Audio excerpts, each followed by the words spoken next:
ஜெய் ஸ்ரீகிருஷ்ணா. ஆண்டாள் తిరువడిగలే శరణం. చాలా సులభంగా ఆండాళ్ తల్లి మనకి అనుగ్రహించినటువంటి తిరుప్పావై దివ్య ప్రబంధాన్ని మనం చూస్తున్నాం.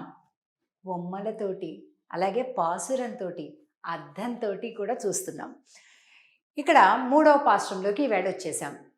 ఈరోజుది విశేష పాసురము అంటారు, అంటే 2 సార్లు చదవాలన్నమాట. ఈ పాసురంలో వామన అవతారం, శ్రీ మహావిష్ణువు యొక్క అవతారాలలో వామన అవతారం, ఆ వామనుడే త్రివిక్రముడుగా ఎదుగుతాడు కదా, ఆ వృత్తాంతం అంతా కూడా ఇందులో స్మరిస్తుంది ఆండాళ్ తల్లి. చాలా చక్కటి సమృద్ధి, సిరి సంపదలు కలగాలి అంటే ఈ పాసురం చదవాలి అని చెప్తారు. అలాగే మన ఇళ్లలో పిల్లలకి పుట్టినరోజు, పండగ రోజులు అలాంటప్పుడు హారతులు ఇస్తాం కదా, దీపావళి అప్పుడు హారతులు ఇవ్వటం, పిల్లల పుట్టినరోజులకు హారతులు ఇవ్వటం, అలాంటి సమయాల్లో అప్పుడు కూడా ఈ పాసురాన్ని చెబుతూ హారతి ఇస్తే చాలా శుభం అన్నమాట. సరే, దీని అర్థాన్ని చూద్దాం. ఓంగి, ఓంగి అంటే పెరిగి, ఓంగి ఉలగళంద ఉత్తమన్ పేర్పాడి நாங்கள் நம்பாவைக்கு சாத்தி நீராடினால் தீங்கின்றி நாடெல்லாம் திங்கள் மும்மாறி பெய்து ஓங்கு பெரும் சென்னெல் ஊடு கயலுகளா பூங்குவளை போதில் பரிவண்டு கண்படுப்பா தேங்காதே புக்கிருந்து சீர்த்தமுலை பத்தி வாங்கா குடம் நிறைக்கும் வள்ளல் பெரும் பசுக்கள் நீங்காத செல்வம் நிறைந்து ఏలోరెంబావాయ్.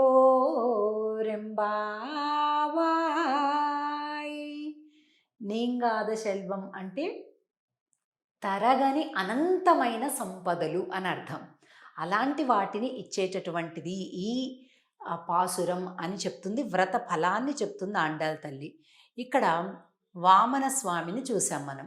ఈ పాసురంలో 3వ పాసురంలో ఎలాగా ఆండాళ్ తల్లి చెప్తుందంటే, నీంగాద సెల్వం, ఇగోండి చూసారా, వరి పంట పొలాలలో చేపలు కయలుగల, అంటే వరి చేలు బాగా పెరిగిపోయి కిందంతా చేపలు తిరుగుతూ ఉండేటటువంటి ఒక గొప్ప సమృద్ధిని కలిగింపచేస్తుంది ఈ తిరుప్పావై వ్రతం. ఓంగి ఉలగళంద ఉత్తమన్ పేర్పాడి, ఉత్తముడి పాట పాడదాం. ఎవరా ఉత్తముడు అంటే వామనుడు అని. ఎలా ఉత్తముడట అంటే మొత్తం పెరిగిపోయి లోకాలన్నింటినీ కూడా కొలచినటువంటి స్వామి అని చెప్తుంది ఆండాళ్. ముందు వామనుడిగా చిన్న బాలుడిగా వచ్చాడు బలిచక్రవర్తి దగ్గరికి దానం అడగడానికి. క్షణాలలో పెరిగిపోయాడు, క్షణాలు కూడా చాలా పెద్ద కాలం. ఒక్కసారిగా పెరిగిపోయాడు.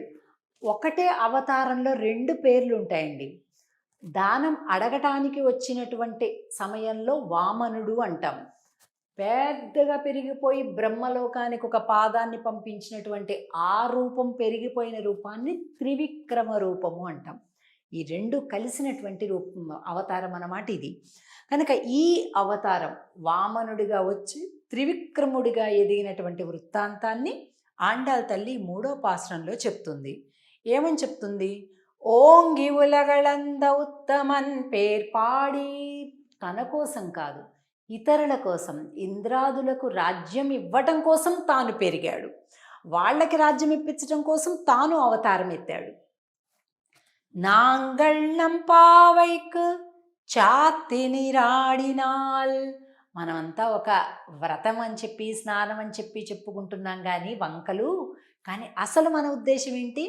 స్వామి నామాన్ని పలకటం, స్వామి దగ్గరికి చేరటం అని చెప్తుంది ఆండాళ్ తల్లి. అలాగే తీంగిన్రి నాడెల్లాం తింగళ్ ముమ్మారి పెయ్దు, తీంగు ఇండ్రి అంటే ఈతి బాధలు లేకుండా ఉండాలి. అతివృష్టి, అనావృష్టి, ఇలాగా పంటలు పాడవటం, లేకపోతే ప్రభుత్వాలు, రాజులు బాధిస్తుంటే బాధలు పడటం, వీటన్నింటినీ ఈతి బాధలు అంటారు. అవన్నీ ఏవి లేకుండా ఉండాలి. అంతేకాదు తింగళ్ ముమ్మారి పెయ్దు అంటే నెలకి 3 వర్షాలు రావాలి.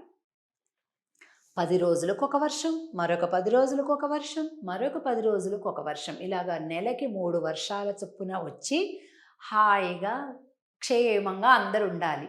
ఒకటేసారి వద్దన్న కొద్ది వానలు, ఎదురు చూసినా రాని వానలు అలా ఉండకూడదు అని చెప్తుంది ఆండాళ్ళ తల్లి ఈ పాసురంలో. అలాగే తీంగిన్ని నాడెல்லாம் తింగళ్ ముమ్మారి పెయ్దు ఓంగు పెరుం సెన్నెల్ ఊడు కయలుగళ. వరిచేలు పెద్దగా త్రివిక్రముడు ఎలా పెరిగాడో వరి చేలు, వరి మొక్కలు, ధాన్యం కూడా అలా పెరిగిపోవాలి అని చెప్తూ పాడి సంపద, పంట సంపద, పశు సంపద ఇవన్నిటి యొక్క సమృద్ధి చెప్తూ ఎంత తీసినా పాలని ఇంకా ఇంకా ఇంకా ఉదారంగా వాటంతట అవే పాలిస్తున్నాయట. ఒకళ్ళు వెళ్ళడం, పొదుగు దగ్గర కూర్చోవటం, కాస్త తడపటం, దూడను తేవటం, దానికి చూపించి ఇవన్నీ వద్దండి.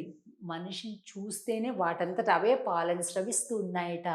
ఉదారములైన గోమాతలు అని చెప్తుంది ఆండాళ్ళ తల్లి. పశు సమృద్ధి, పంట సమృద్ధి రెండింటినీ కలిపి చెప్తుంది ఈ పాసురంలో.